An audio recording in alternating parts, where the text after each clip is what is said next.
व्रत के सिलसिले को खत्म कर दे, अब उनके जेठ जी को कुछ नहीं होने वाला।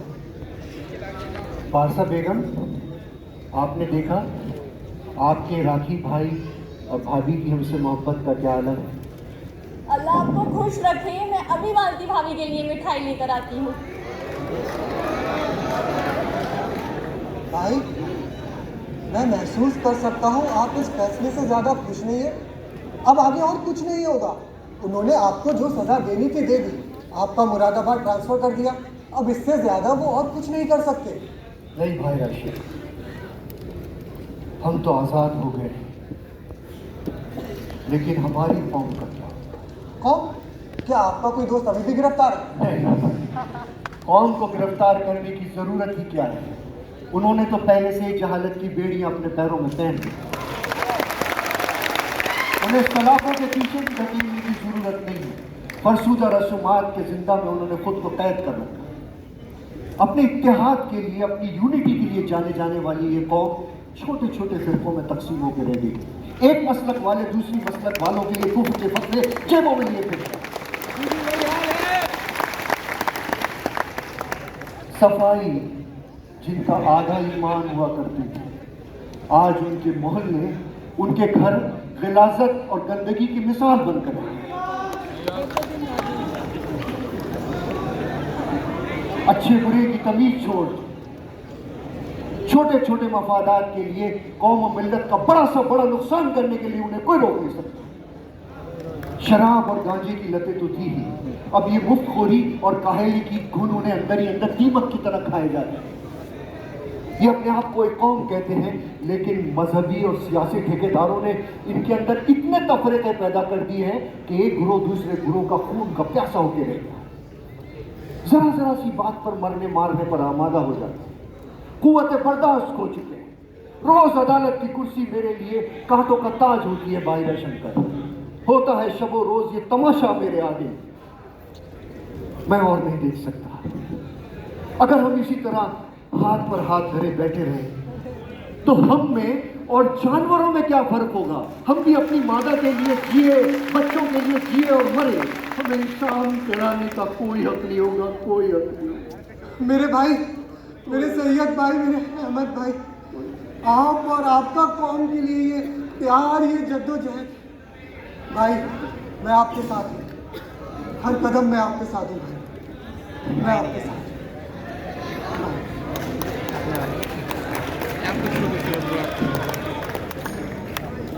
कम तालीम और जहालत का ये आलम है कि सर सैयद ने जब 1848 में कौल मतीन दर औताल हरक ज़मीन के नाम से ज़मीन की हरकत, रोटेशन ऑफ अर्थ पर एक किताब लिखी तो एक हंगामा खड़ा हो गया, क्योंकि उसमें सर सैयद ने लिखा था कि ज़मीन सूरज के गिर्द चक्कर लगाती है और मौसम कैसे बनते हैं। उस वक्त के उलमा ये मानने के लिए तैयार ही नहीं थे कि ज़मीन सूरज के गिर्द चक्कर लगाती है। 1850 में रोहतक हरियाणा में अपनी पोस्टिंग के दौरान एक किताब सुन्नत दर रद्द बिद्दत लिखकर कौम की इस्लाह की अपनी सी कोशिश करते नज़र आते हैं। तो 1859 में मुरादाबाद में एक मदरसा गुलशन स्कूल के नाम से कायम करते हैं।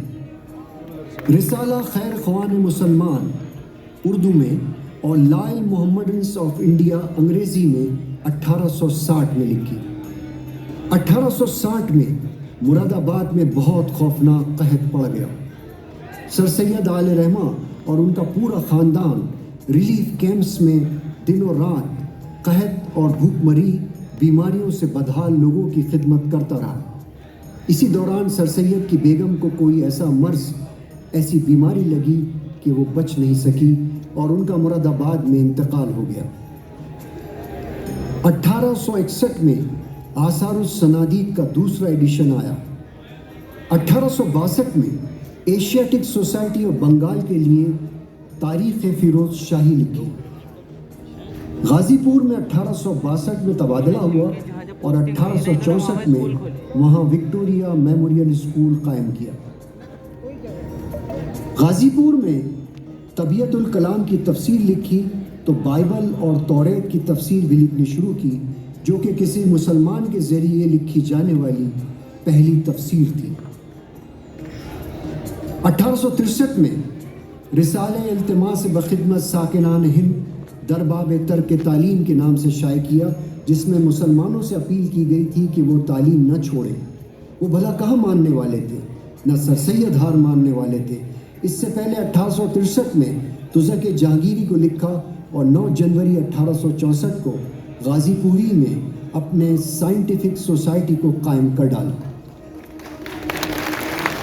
اس سے پہلے 1863 میں تزک جہانگیری کو لکھا اور 9 جنوری 1864 کو غازی پور ہی میں آپ نے سائنٹیفک سوسائٹی کو قائم کر ڈالا۔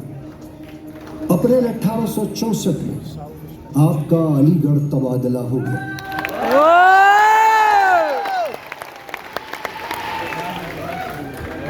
یہاں سے اتہاس شروع ہوگا اب علی گڑھ کا۔ اب آئے گے ہمارے علی گڑھ مسلم یونیورسٹی کا۔ میں ان سے اپنے نئے دوستوں کو ملواتا چلوں۔ آپ نواب امادت خان بہادر مراد آباد سے تشریف لائیں۔ 1859 میں ہم نے مراد آباد میں گلشن اسکول قائم کیا تھا، جس میں آپ نے میری مدد فرمائی۔ آپ مولوی احد صاحب غازی پور سے تشریف لائیں۔ 1867 میں ہم نے غازی پور میں وکٹوریہ میموریل اسکول قائم کیا تھا، جس میں آپ نے بھی بڑی مدد فرمائی۔ آپ کے 3 حضرات بنارس سے تشریف لائے ہیں، راجہ شمبھو نارائن سنگھ دیو نارائن اور ڈاکٹر شیو پرساد صاحب، اور آپ ہیں وقار الملک۔ آپ کو کون نہیں جانتا؟ آپ میرے ہمدم، میرے دوست، حیدرآباد دکن سے تشریف لائے ہیں محسن الملک، اور آپ تعلیمی میدان کے بہت مشہور ماہر ہیں مسٹر رابرٹ کراس۔ صاحبوں، میں نے آپ کو اس لیے علی گڑھ میں زحمت دی کہ میں یہاں ایک سائنٹیفک سوسائٹی قائم کرنا چاہتا ہوں، کیونکہ یہاں سے ہماری علی گڑھ مسلم یونیورسٹی کا اتہاس کیا آنے والا جانیں گے زمانہ اور اسی دیکھیں گے۔ قوم کا ہوگا جس کے پاس ماڈرن ایجوکیشن، جدید تعلیم اور مہارت کا اس سمے ابھی ہے۔ سید بھائی، آپ کالج یا اسکول کی جگہ اس پر سائنٹیفک سوسائٹی کیوں قائم کرنا چاہتے ہیں؟ راجہ صاحب، آپ کا سوال جتنا فطری ہے ہماری ضرورت ہے۔ کسی بھی علوم و فنون کی جو بنیاد ہوتی ہے وہ کتابیں ہوتی ہیں، اور اس وقت ہندوستان میں سائنسی علوم پر کتابیں ناپید ہو چکی ہیں۔ یورپ میں نئی نئی ایجادات ہو رہی ہیں، وہاں چھپنے والی کتابوں کا اس سائنٹیفک سوسائٹی میں اردو میں ترجمہ کیا جائے گا، تاکہ ہماری قوم اس سائنس سے آگاہ ہو سکے، جو کہ بہت ضروری عمل ہے۔ قوم کو زمانے کی ضرورت کے مطابق تعلیم دینا اور یورپ کی رومگڑھ میں رائج کرنا اسلام کے خلاف نہیں ہے۔ نئے حالات میں پرانی شکشا پدھتی کام نہیں کر پا رہی، لیکن اس کو بدلنے کی ہمت کوئی نہیں جٹا پا رہا۔ ہندوؤں کے حالات لیکن مسلمانوں سے بہت بہتر۔ دیکھیے، میری پیدائش 17 اکتوبر 1817 کو ہوئی، اور ٹھیک اسی سال ڈیوڈ ہیرے نے کلکتہ میں ہندو کالج قائم کر دیا تھا، جہاں انہوں نے ڈی روزیو جیسا شاندار پروفیسر انگلش اور فرینچ کے علاوہ فرینچ ریولیوشن، برٹش ریڈیکلزم اور ہندو نیشنلزم کی تعلیم دے رہا تھا۔ 1830 میں راجہ رام موہن رائے نے انگریزوں کو ایک دستخط کر کے دستاویز دی کہ انگریزی اور سائنس کے سبجیکٹس جو ہیں وہ شامل کر دیے جائیں کورسز میں، اسکول اور کالجوں میں۔ وہیں 1839 میں 8000 مسلمانوں نے دستخط کر کے انگریزوں کو ایک میمورنڈم دیا کہ انگریزی اور سائنس کے مضامین اسکول اور کالجوں سے ہٹا دیے جائیں۔ اسی کالج کی دین ہے راجہ رام موہن رائے، جنہوں نے برہمو سماج کی بنیاد ڈالی، جنہوں نے ستی پرتھا کو ختم کیا، جنہوں نے بیواؤں کی شادی کی دوسری داستان شروع کی۔ کیسے کیسے شاندار لوگ یہ ہندو کالج پیدا کر رہا ہے۔ کیشو چندر سین، ایشور چند ودیا ساگر، سوامی وویکانند، سوامی دیانند سرسوتی، ان سب سے میرے بڑے اچھے مراسم میں ایک چھوٹے سے اختلاف کے یہ لوگ میرے گھر پر آتے جاتے رہے۔ سوامی دیانند سرسوتی تو میرے گھر پر بنارس میں 2-3 بار تشریف لا چکے ہیں۔ लोगों के विचारों से राजा साहब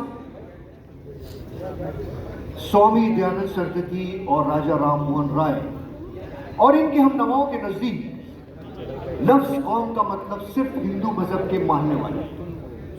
मेरे नजदीक लफ्ज कौम का मतलब सारे हिंदुस्तान, क्योंकि हिंदुओं की तरह मुसलमानों ने भी इस विंध्याचल और हिमालय के दरमियान की जमीन को अपना वतन समझा। सैकड़ों बरस से यहाँ साथ रहते यहाँ की ग़िज़ा खाते हुए, यहाँ की फिजा में सांस लेते हुए हमारे खून बदल गए हैं, हमारी हरकतें एक जैसी हो गई। मुसलमानों ने हिंदुओं की बहुत सारी रस्मों को इख्तियार कर लिया, हिंदुओं ने मुसलमानों की बहुत सारी आदतें इख्तियार कर। हम दोनों इस तरह आपस में मिले कि हमने एक नई जुबान पैदा कर दी जिसका नाम है उर्दू, जो ना पहले मुसलमानों की जुबान थी ना जो पहले हिंदुओं की जुबान थी। अब जरूरत इस बात की है कि हम इस बात का ख्याल रखें कि किसी ने क्या खूब कहा है कि इंसान के दो हिस्से हैं। एक हिस्सा उसका अकीदा है, उसकी श्रद्धा है, उसका खुदा है, उसका भगवान है जिसकी इबादत करता है, जिसकी पूजा करता है, और एक हिस्सा उसका अपना दिल है, उसकी मोहब्बत है, उसका आपसी भाईचारा है, उसकी हमदर्दी है जो वो अपने इंसानों के साथ करता है। तो हम खुदा के हिस्से को खुदा पे छोड़ दें और इंसानों के हिस्से से ताल्लुक़ रखें, तो बहसियत एक कौम होने के, बहसियत हम वतन होने के, हम एक कौम जब साथ साथ रहेंगे तो तरक्की होती रहेगी। जब हम अलग अलग हो जाएंगे, टूट जाएंगे, तो हमारा नुकसान होगा। जिद और अदावत से किसी का कोई भला नहीं हो सकता, कभी नहीं हुआ है। एजुकेशन, नॉलेज, जिन्हें जितना हासिल किया चाहे उतना कम है, लेकिन एक कंजर्वेटिव इंसान इनोवेशंस या रिसर्चेस से दूर रहता है, जाहिल और नवाकिफ रहता है। मेरा सर्वे बताता है कि इस वक्त पूरे हिंदुस्तान में, अफगानिस्तान में, चाइना के बॉर्डर से लेकर के कन्याकुमारी तक सिर्फ 32 मुस्लिम ग्रेजुएट्स हैं। देखिए मिस्टर रॉबर्ट क्रॉस क्या कह रहे हैं, इस वक्त सिर्फ 33 मुसलमान ग्रेजुएट्स हैं, सिर्फ 33। Yeah, this means that we have one Muslim graduate in 1000 square miles of land. मैंने तुगलकाबाद की अपनी मुलाजिमत के दौरान एक सर्वे कराया जिससे पता चला कि तुगलकाबाद में 44 खसियारे हैं घास काटने वाले, और 44 के 44 मुसलमान थे, और 44 के 44 सुल्तान मोहम्मद आदिल शाह तुगलक की औलाद। चूँकि गदर के बाद अवाम अंग्रेज़ों से जुड़ी हर चीज़ को नापसंद करने लगी, यहाँ तक कि उसे अंग्रेज़ी ज़बान से भी नफ़रत हो चली। इस समय तमाम उलूम अंग्रेज़ी ज़बान में महफूज हैं, इसलिए हमारा पिछड़ना यकीनी है। वो निज़ाम तालीम यकीनन बेहतर था, लेकिन अब उस निज़ाम तालीम और उस फरसूदा सिस्टम से हमारा भला नहीं होने वाला। अफसोस, हमारी कौम डूबी जाती है और उन्हें कोई बचाने वाला नहीं। जहर निगलते हैं और अमृत थूकते हैं, साथ देने वाले का हाथ झटक देते हैं और मगर के मुंह में हाथ डालते हैं। जरूरत इस बात की है कि इस वक्त जदीद तालीम से हर शख्स को रोशनास कराया जाए। ये साइंटिफिक सोसाइटी उस जानिब पहले कदम बढ़ाए। अब सूखे दरख्तों की जड़ों में पानी देने की जरूरत है, मुरझाए पत्तों पर पानी छिड़कने से ये दरख्त हरा भरा नहीं होना चाहिए। इसलिए इस जानिब हम इस साइंटिफिक सोसाइटी के जरिए पहला कदम बढ़ाएं, और इस कार्य खैर के लिए ये बंदा अपना तन मन धन कुर्बान करने के लिए तैयार है।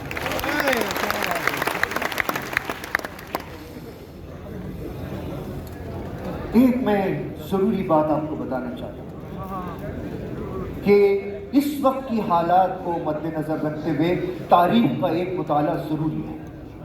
मुसलमानों के ताल्लुक से कह रहा हूँ, 1440 में प्रिंटिंग प्रेस ईजाद हुआ।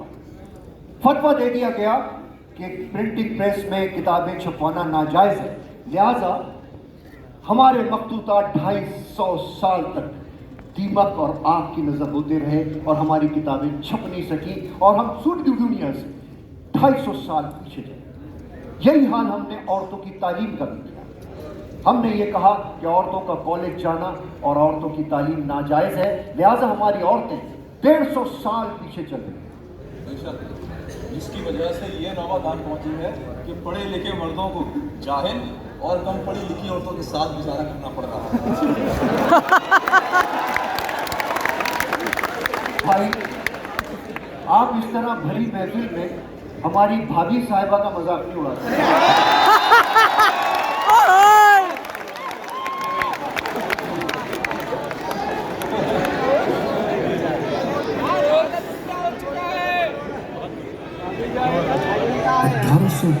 में सर सैयद ने जो स्कूल गाजीपुर में कायम किया था, अलीगढ़ वाले उसके खंडर आज भी देख सकते हैं।